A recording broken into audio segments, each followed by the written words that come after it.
Hi, everybody. Welcome to our monthly tea club. What we're doing here is tasting teas with friends. Today, I have my lovely dear friend, Kanyon. I often introduce her as the youngest chief in the universe. Why limit it to the world? Kanyon, introduce yourselves to our patrons. Mishmin Tuhis, counterpart Kanyon, Coyote woman, Sayers-Roods. Hi, I come from Indian Canyon Nation. I am daughter of Anne Marie Sayers. We are of the Indian Canyon Mutsun Band of Coastano and Ohlone people. I introduce myself in the Mutsun language. My name is Kanyon, Coyote woman. Yes, I do talk to coyotes. And I am an Indigenous person from Silicon Valley, aka the Bay Area, Central Coastal California. And I happen to live on the only federally recognized Indian country between Sonoma and Santa Barbara. So I'm a very privileged, blessed Indigenous person raised in the Bay, where my ancestors have always been from. Did you call it Silicon Valley? Yes, I did. Silicon Valley. Well, considering they just lost their bank, yeah, might as well. It's silly. Hi, no shade, no shade. Lots of families at any rate. Hi, so thank you, Kanyon. Welcome. Thank you for gracing us today. What I'd like to point out, you'll notice that Kanyon is getting into her little cozy here because Kanyon has a uniform. Kanyon comes here so much. Kanyon has a teacup. And actually, it's a teacup of your master. Mm-hmm. That was gifted to me by one of your apprentices who came to Indian Canyon during one of our permaculture courses. So it came like full circle. So I was like, Is that from Dan, James, Tim? James? James? I am bad with names. This is gonna be bad. This is gonna come around somewhere. Someone's gonna be like, oh, I'm so offended you forgot my name. I am bad with names. It's okay. Tall as me. Tall as you, that doesn't help. I'm vertically challenged and you're vertically blessed. Everyone is shorter than me. It doesn't help. I need a better description. Shoot. Permaculture, Indigenous Fire Memory Workshop. Brown. That's as close as I got. There we go. There we go. My brain is like, shoot. I am bad. What a great example of an empty cup. Spiritual fun, spiritual fun. So while we're waiting for this water to boil really quick, let me just introduce our flavors this month. We have two, right? Those of you that are in our connoisseur club know every month you get 2 quarter pounds of tea. That equates to half a pound of tea. That's a lot of tea. If we've gotten any complaint from our tea club members, too much tea, right? However, we do it on purpose. The goal is to give you enough tea to build a practice, to build a relationship, to share, to serve. Assuming you really like these teas, share them or hoard them. But the idea is when you're in these typical tea clubs, maybe you'll get a little sample. Maybe it's just something that they have extra and they just give, willy-nilly. But then what if you like it? And then what if you can't get it anymore? And then what if it's gone forever? Because that's kind of the nature of these teas. It's not like standard wholesale. The more you buy, the cheaper it is. No. The more you buy, the less there is, because these fine teas come from limited tree sources, right? And so we want to know and appreciate these teas. And so we have this tea club and we send you tea enough that you get to enjoy and share yourself. So the flavors we have this month, we have a Jasmine Golden Pearls. The lights blur that out. You see nothing. That's okay. And then we have a Wild Jungle Mao Cha. Same thing. You can't read that either. Our teas are provided by Holy Mountain Trading Company. These are the bags they come in. It's as big as my face. Yes, you get a lot of tea. If you don't know how big my face is, you get this bag at home. You just see, okay, that's how big David's face is. Okay, so.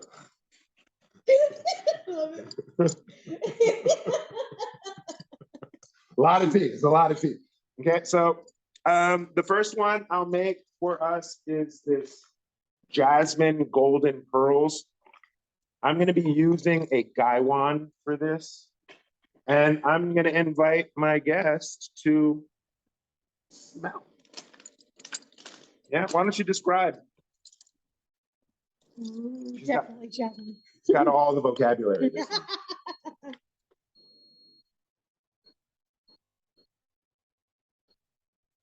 Soft jasmine petals and a little bit of the green. So I'm smelling like with the very like crushed petal, but drier and sitting like almost the crisp morning, like a very brisk morning, and then the crushed petals. And then it's kind of wafting towards you, or a cold room where it's been stored, and then a little breeze. Wow. Yeah, this jasmine fragrance is really intoxicating. I should hold it up to the mic in the hopes that you can smell it. But Smell-o-vision. wow. And typically, I'm not too fond of these overly fragrant, almost perfumey teas, right? Those of you that know me, I can't stand perfumes.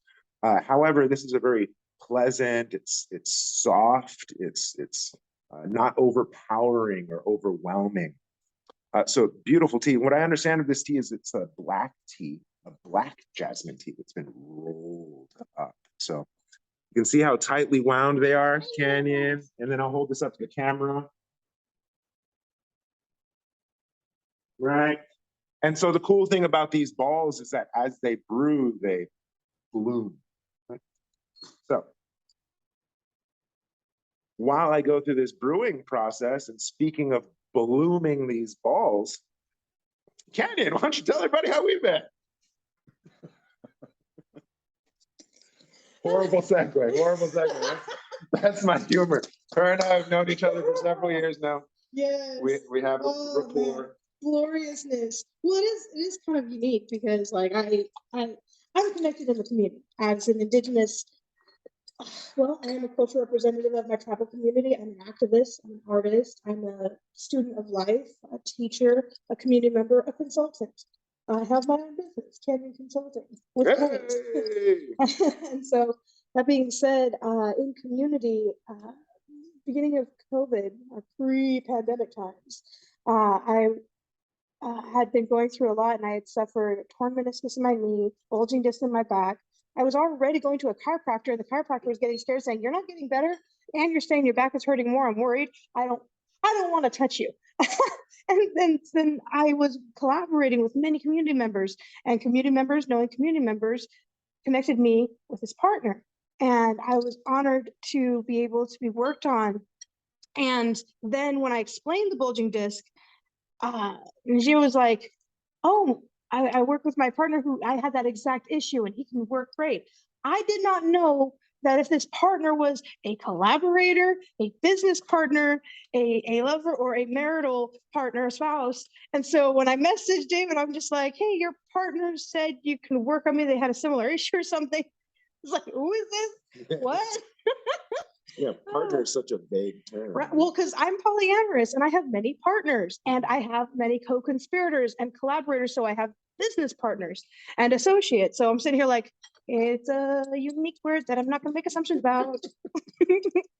So, and then what was adorable was, and then when I work with you, she had given you, what is that Paida slapping tool thing? Oh yeah, the Paida paddle. Paida paddle. Yeah, that was funny. I'm talking to him about my ailments and issues, as well as how I show up in the world. And because of my activism and my consultation, my world overlaps in many circles. So I'm familiar with BDSM communities and impact play. And here he is saying, "Oh, my wife thought of you," and gives me this tie-dot paddle. And I'm sitting here like, basically a flogger. exactly, impact play. And I'm sitting here like, y'all don't know about, BDSM and impact play stuff. So I'm talking about random stuff of the lifestyle. It was funny. Good times. Well, I'm really glad you invoked my wife in that story. Right. No, these two are the powerhouse, glorious healers of everything. Both of you in my life at that window of time healed me. So like never in my life, because like some people will see elements of the medicine that you work with. So they will say, acupuncture, they will see cupping, they will see massage therapy, they will see tea ceremony, and they'll separate it. And so when people out there, when I say, oh, I'll say physical therapy, I'll say going to work, and they'll say, what are you doing? I'll name them. They're like, huh, so you're saying you healed from cupping, you healed from acupuncture? I'm like, simply put, if you're going to put it simply, fine. However, it's a medicine. It's someone who knows their medicine, and that is what's healing. So never in my life would I ever think acupuncture and cupping were elements of my healing journey, because I've had not so grand experiences with those elements. So yeah, not all cupping's cupping, not all poking's poking. Stabby. Yeah, it's true. I still keep coming back. Well, we're going to tell more of this story, but I'm going to invite dear Kanyon to smell that.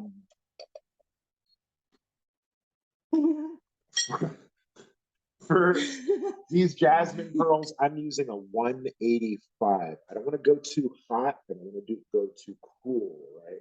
The Mao Chow, we're going to do it at 175, but this pearl tea, we're going to do it at 185.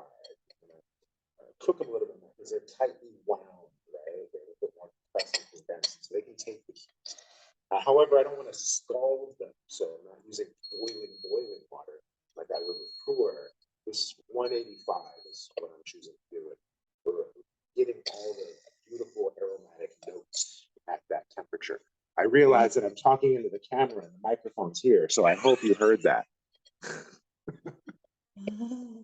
There's like 3 different layers here. Yeah? Oh my gosh. Like that first one was kick you in the face, all of that perfume. It's so delicious because it's like almost that really soft spritz, not like of a perfume bottle, but like let's say if we had really a whole bunch of jasmine, it's like someone like kind of wafted around and just like that poof in the face. And then the really soft, like I could actually smell them being bound together because like the smell kind of dissipates. Yeah. It almost fades into like, here I am, but by the way, I'm holding myself, I'm hidden. And so it was, I kept huffing. And then another layer where it's warmth, where it's sitting there in its own warmth. It's like got a subtle savory note to it where it's like, this is gonna sound funny. Warm kitten paws. like someone who likes cats. You can't not like cats. I like cats, dogs, all of them. But a clean pet and that feeling of that warmth. So like when you're smelling the little pet or like a baby, when people have their baby and they, my baby, that it's not the actual smell, it's that warmth feeling of when your nose is close and that little warmth and you're like, and you almost want a little bit more, just a little bit more and a little bit more. And you're like, I can't help it. I just say a kitten because I have not chosen to give offspring. So I'm a cat guy too, so I get the cat paw analogy, but I'd be amiss if I didn't take advantage of the opportunity to say rabbit paw. Flecky paw. Triple rabbit ear tea cake available. Yeah, we got my stuff now. Get them. Tell us what you think.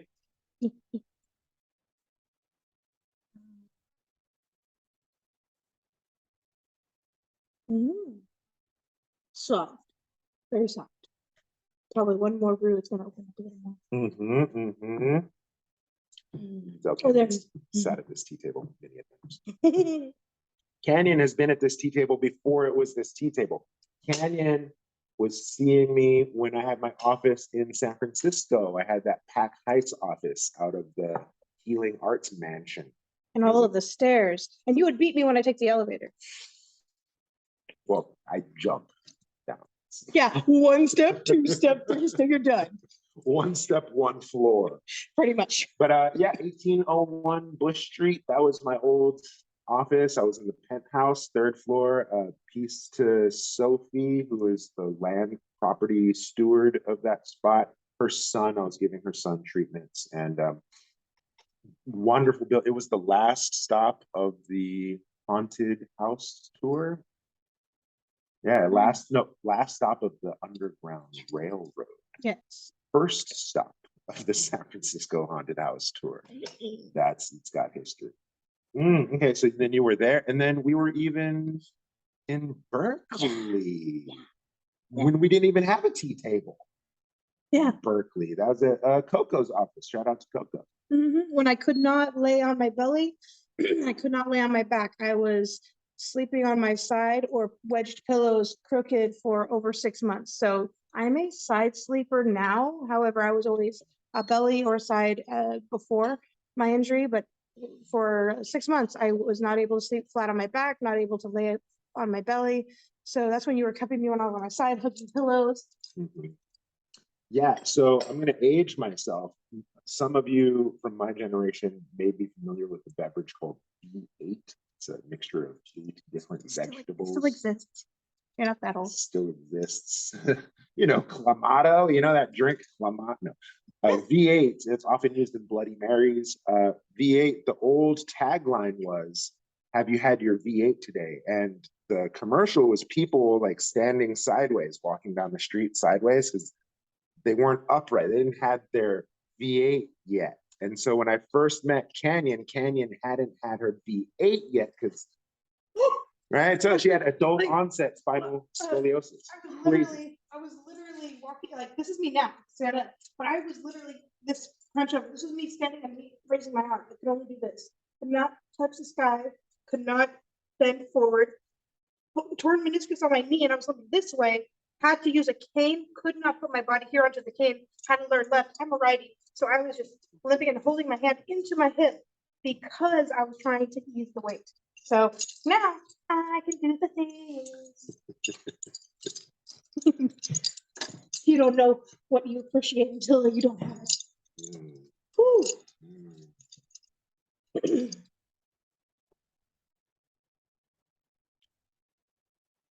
Well, what a joyous journey it's been sharing with you.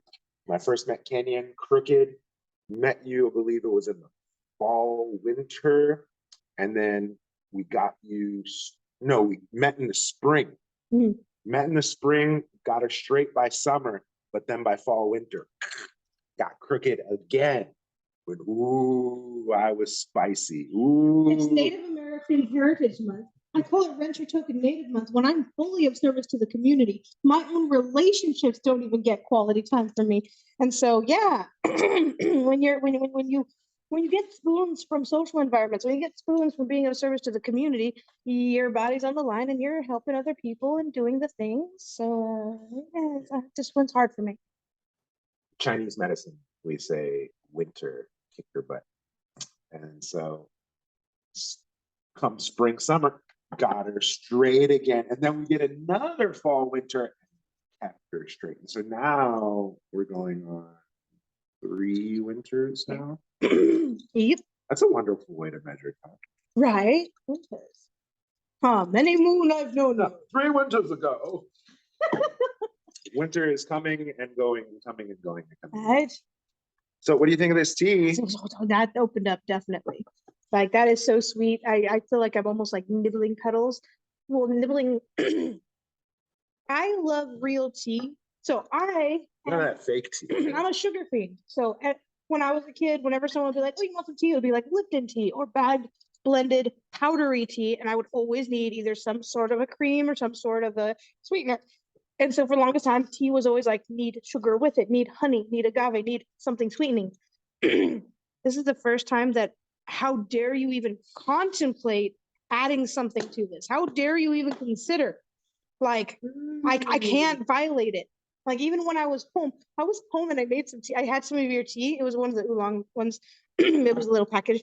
And I had made the tea, and then my partner had brought a mint, Star Schmuck's mint tea, and I needed it sweetened. I needed that mint tea sweetened. So here I have your tea, and I'm just like, and I'm not trying to be rude. And also I wanted a minty burning sensation a little while later, and I needed the sugar in that tea because of the quality being subpar. And then when I had this tea, I was just like, I was content with the just authentic element of what it is. And I never thought I would ever say that in my life, that don't you dare violate real tea with sugar. And I'm like, no, I was that person. I need sugar in it, or I need a sweetener. It could be honey. It could even be stevia leaves, like stevia tea. I don't know if I could just have stevia tea. Well, that's like my buddy Shannon with chocolate. He eats 100% chocolate bars. And he would say, no, cacao nibs. Like, no, he eats processed bars that are 100%.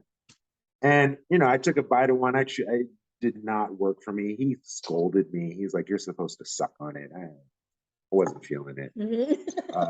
But then, you know, I told him it was nasty, and he looked at me and he was like, well, you wouldn't put sugar or cream in your tea now, would you? Why are you gonna do it to your chocolate? If your chocolate's good, you don't need that stuff. I go, game recognized game. Yeah, that's how I feel about my bay nuts. However, bay nuts with a little bit of sweetness. Crap.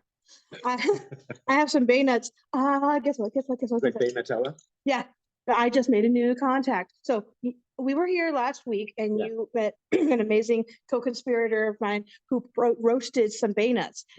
She had gotten that from Humboldt. Now here I go. This weekend, I have a conference here in Oakland. Thursday, I'm signing the poster for the Society of California Archaeology. I made a mini-Z that I might talk about later.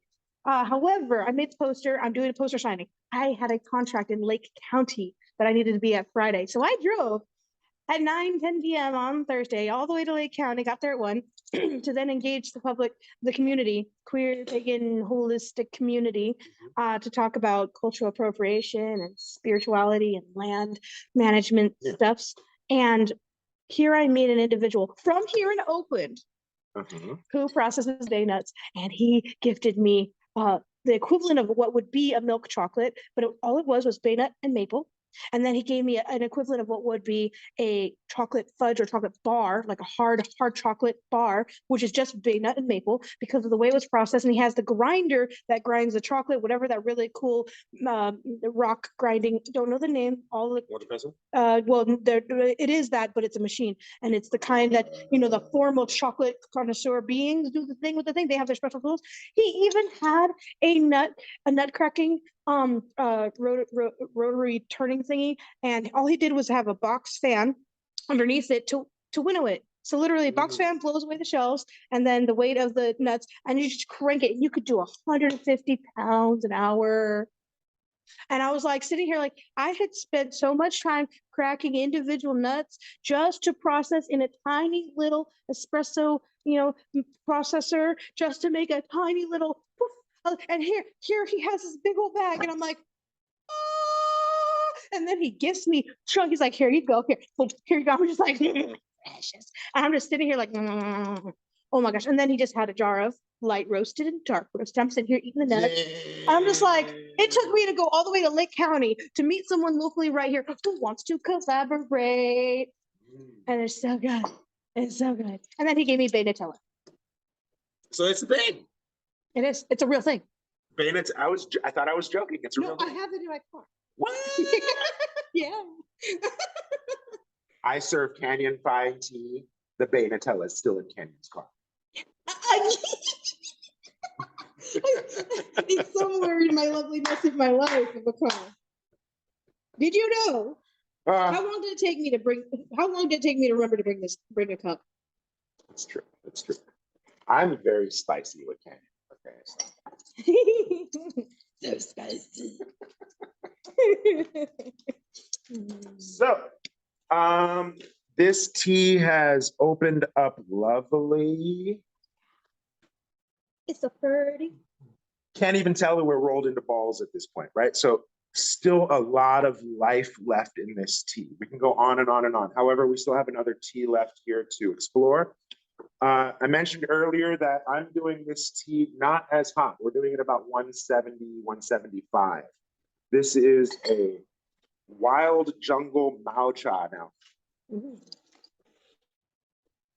I don't know if our distributor knows what he has here, right? Because if it's a wild jungle arbor forest tea, that means these are the lost and rediscovered tea trees. And so it's not like this monocrop tea bush on the side of a terraced cliff. No, no, no. This is Fern Gully. This is Amazon. And you go trek into the wilderness and you're like, that looks like a tea tree. And they're not these little bushes that you bend over. No, no, no. They're full-grown trees that you have to climb into.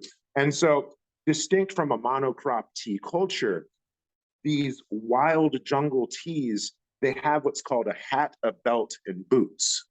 Okay. And so the hat, these are the tall, tall, tall banyan trees that outgrow everything and kind of block the direct sunlight, right? So the tea leaves don't get damaged from direct UV, right? That's the hat.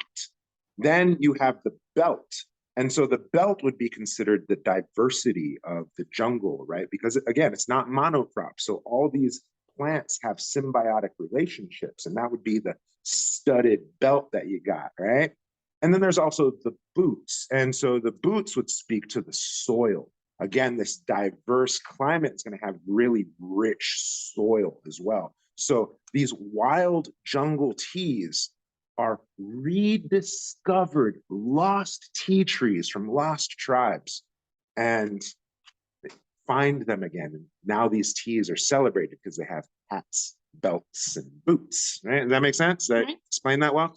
So why don't you describe what we got here?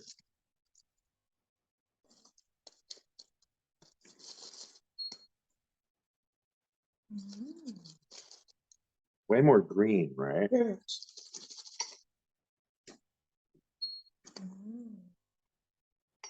Reminds me of like going hiking when there's like that, you know, the smell of rain in the city and the smell of cut grass in the city. This one is the soft before the rain in the forest, like going on a hike and you're kind of like brushing against the greens where it's like really subtle soft smell. I feel like it's gonna be strong. Or when the hot hits. Yeah, so this is a very minimally processed tea. It's called a mao cha.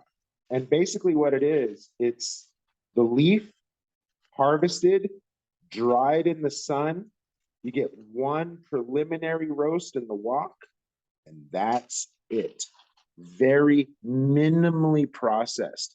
This tea would then be used as raw material for other types of things. They would either be further roasted or fermented or rolled or whatever, what have you, right? To make all the different types of tea. And then so this is basically primordial processing, just like minimal, just take the moisture out of the leaf. That's it, right? And Kanyon spoke to it. It smells like it's going to be a lot stronger, right? And you see these leaves aren't as tightly wound. And so I'm going to be using not as hot water because I don't want to scald this tea and pull out all the tanniny, astringent notes, right? So again, about 170, 175 is what we're working with here. I'm going to go ahead and hold this tea up to the camera so you can see. This is a 2013 10-year vintage. I've warmed up my vessel. Just going to let it sauna in there for a moment. Wow, you hear the rain outside? We're getting these really nice spring showers. We just had the new moon. Oh, today? Oh, tomorrow. Monday was the official equinox at right one-ish, so yeah. Yeah, it's now. It's new moon. This is a very special because both new moon and spring equinox land on the same day. That's like a heavenly harmony, right? That's special, right? It can be for special. Special. Oh, that is special because my wife and I went on a date last night. It was our first date in three some years. We went to the movies. That's so awesome. We saw Ant-Man. Nice. We both fell asleep. You're such a parent. Oh my gosh. I remember it. Oh my gosh. It's so real. It's so real. Oh my gosh. That is so real. Yeah. I feel it. I feel it. Here I am with the polar opposite where I have some intensities in my dynamics. However, it was full circle. So beautiful conversation about it. However, that biggest one was all of I'm polyamorous, and all of the common denominators. I don't remember the last time we went on a date when we actually got to spend time. My girlfriend is my administrator for my business. My nesting partner is my executive assistant and special what do you call special advisor. And so I'm with them often. I'm communicating often. I'm sharing time, and there is quality time being spent in those realms. However, just like you said, the first date and don't know how long, you're a parent, you have your business, you have your community, you have the beings you heal, you have your family life, you're right here. Oh, you spend all your time. However, that let's make an effort to go forward to share this time. That is not the thing. Yeah. It's real. Yeah, and with our modern era hustle culture, this little grind time, everyone's on a go, multitasking pace. We don't even have time for ourselves, much less our loved ones. It's kind of by design. I don't like the colonial world. Settler colonial values say you're only as good as you can work or what you can produce or how valuable you are to other beings, not how valuable you are to our community. And I say community, not being humans to humans or business to business, but all sacred living systems, the plants and the animals. They are the first people. How are we being beneficial to the first people in the environment? Ooh. Very different. You're going to get really strong smoky notes, right? You might even taste some of the fire that they roast this mao cha with. I literally was thinking like if there were a couple of burnt leaves and someone scraped it and then put it in water. Yeah, so really, really nice smoky aroma. You're going to get some vegetal notes. And I'm using, again, 170, 175 because underneath that, there's also stone fruit, there's apricot, there's floral notes, there's honeysuckle, right? But if you go in with too hot, too fast, it'll scald and all those delicate, subtle aromas will miss out. So we start really light and then we give time for this to sauna and open, and that's what's going to allow us to pull out those deep, deep notes from inside. Science. All right. So Kanyon, I have to share the story of our collaboration. And by me having to share, I'm going to ask you to share. Please tell us the story of our mugwort collaboration. I think that's so beautiful. Story time.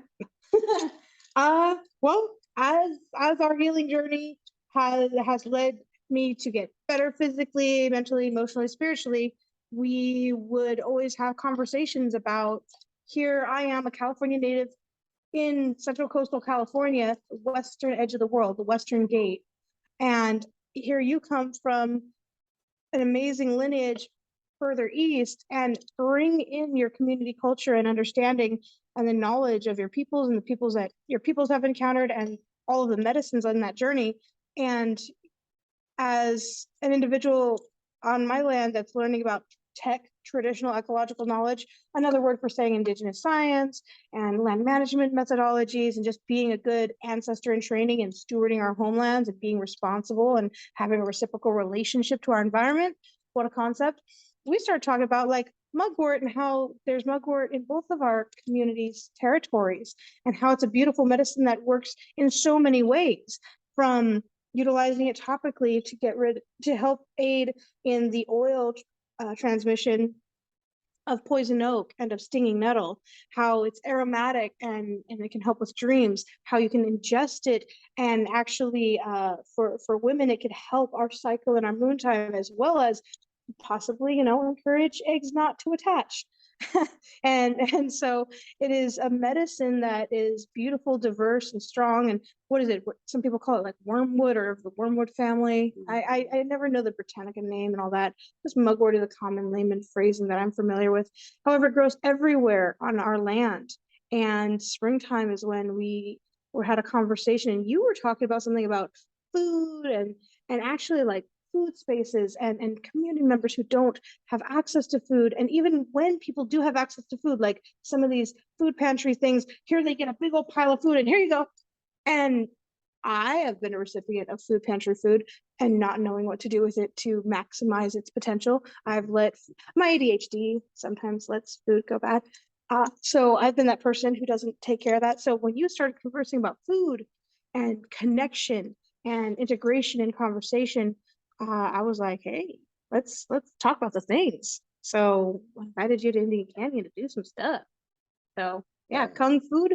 Yeah, Kung Food Mugwort collaboration. So we brought a number of our community out there and we go see the land, see the peaceful, beautiful space.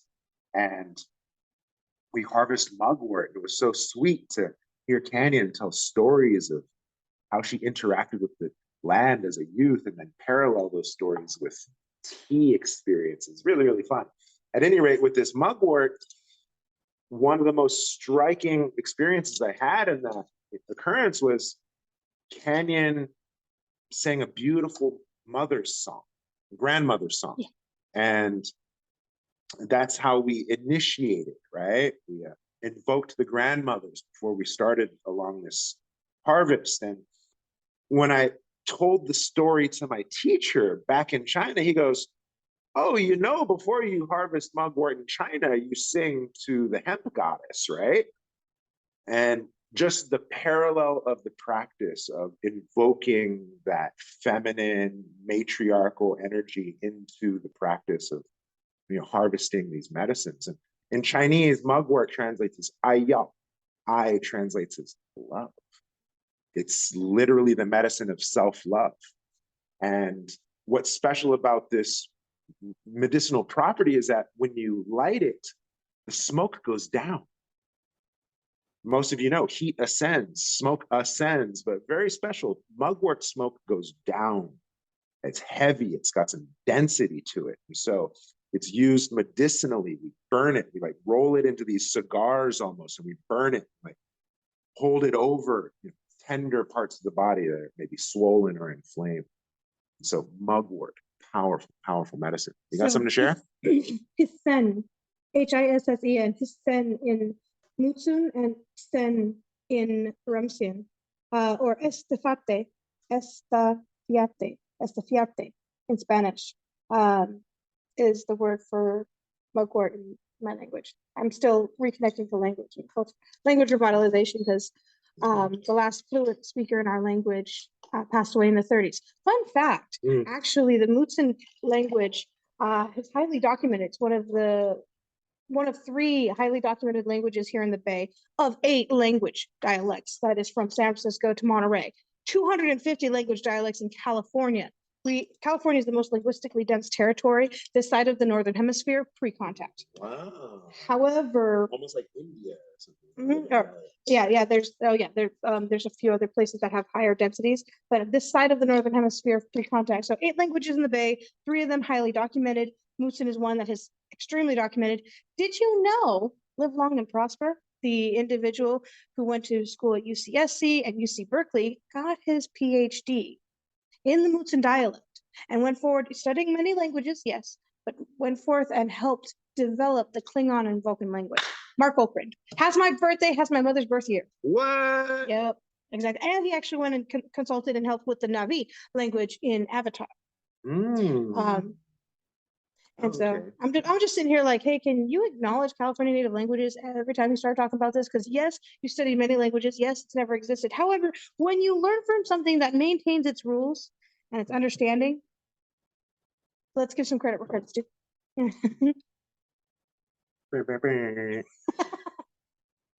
Tell people what you taste. Oh, the second one is nice.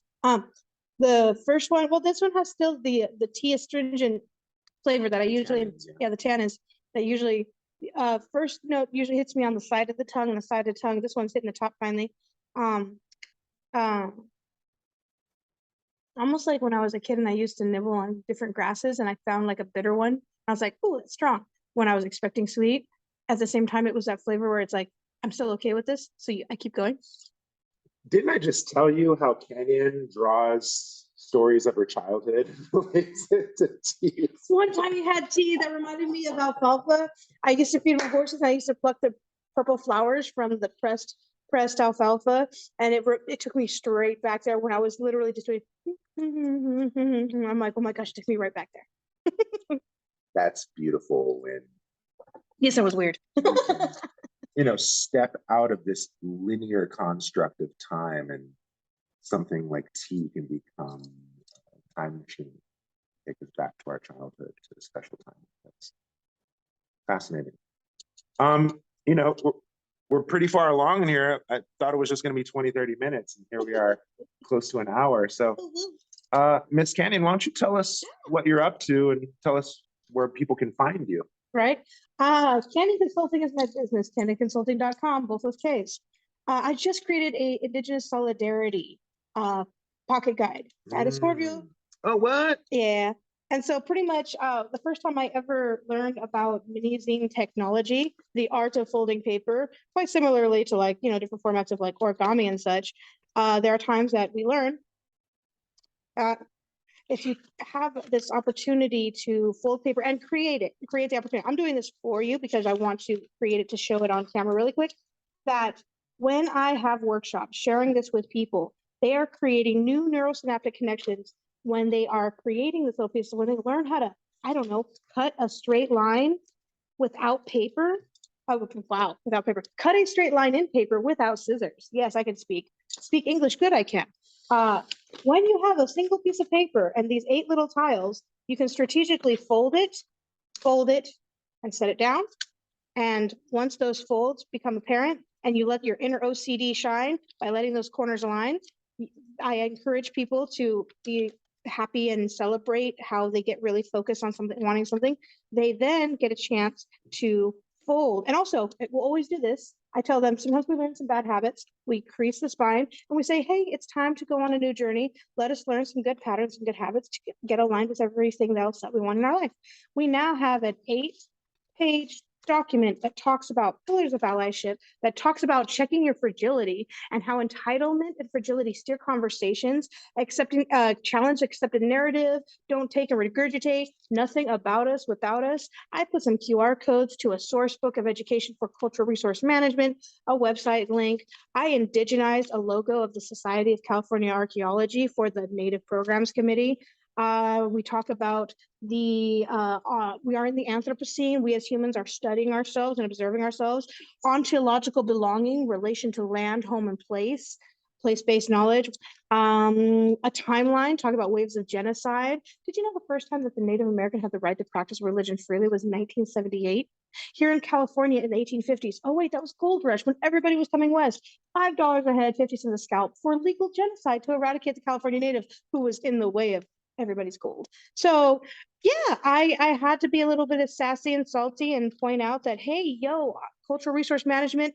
And I said, from cultural competency to collaborative futures, preparing educators, researchers, and agency representatives for engaging with Indigenous communities. Consider these following things: acknowledging full circle values, responsibility, respect, relevance, rationality, and reciprocity. So, and I designed it in a 8x14 document, and yours is 11 by 17. So you'll see where some of the content is gone. So some of the designs have the exact same pages, and some I had to restructure and take some text out because it would be too small. This is so punk rock. Yep. This is so punk rock. This reminds me of the punk rock scenes that I used to make in college. And beyond that, it kind of reminds me of like Boxer Rebellion and kind of low-tech analog information. Get that Indigenous propaganda out there. It kind of reminds me of the original fortune cookies. They weren't fortune cookies. They were like get messages to the homie cookies. Hey, it's right? food. Yeah, with a message. But no, I really love, and that kind of origami method blew my mind. This is so cool. All right, so then let me go ahead and put this really close on the screen so you guys can pause it and scan these QR codes. Where all of these free educational resources are. So pretty much, I'm a bad capitalist. I provide a lot of things for free. I've had educational materials to help people learn about the native peoples of the land. Book recommendations, those are yours. Keep Oh, yeah. So, and also it's better when you don't have a table and people just grab brochures and put in their bag, grab brochures and put in their bag. I'm like, no, you gotta work for it, put it together. And then they're so proud of what they made. It's so adorable. And then you get to learn from how people learn. So, yeah, that is tasty. And it's getting stronger. Well, we're gonna keep drinking tea. But that's enough for our show. So guys, thank you so much. Come again next month. We'll be drinking a different set of flavors. This is our monthly tea club thing. Thank you.